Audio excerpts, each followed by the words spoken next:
நம்முடைய அன்றாட வாழ்க்கையில் ஒரு சில விஷயங்களை கடந்து போயிடுவோம். அது நாம் பார்க்குறதுக்கு சின்ன சின்ன விஷயமாக தான் இருக்கும். ஆனால் அது மற்றவங்களுக்கு அது பெரிய வகையில் பயனுடையதாக இருக்கும். அப்படிப்பட்ட நல்ல அனுபவங்களை நாம் இந்த சேனல் வழியாக சொல்லிட்டு போயிடணும். அது மட்டும் இல்லை, நம்ம எப்படியெல்லாம் சிந்தித்தோமோ அது எந்த வகையில் இந்த சமூகத்துக்கு செஞ்சோமா அதை பற்றி யோசிக்கணும்ல. ஏதோ மேடையில் பேசுகிறோம், ஏதோ ஒரு புத்தகம் எழுதுகிறோம், கவிதை படைக்கிறோம்.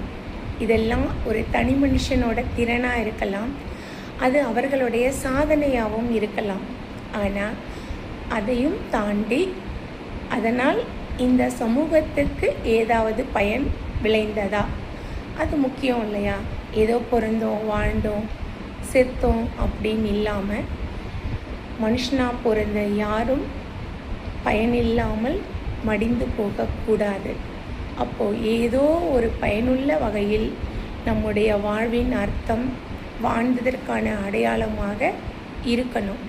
ஒரு புத்தகம் படித்தா அதில் ஒரு சொல் நமக்கு நிச்சயம் உதவும் இல்லையா? அதுபோல தான் நம்ம வாழ்க்கையும் மற்றவர்களுக்காகவும் வாழணும். அதுதான் பூரணம் வாழ்வு.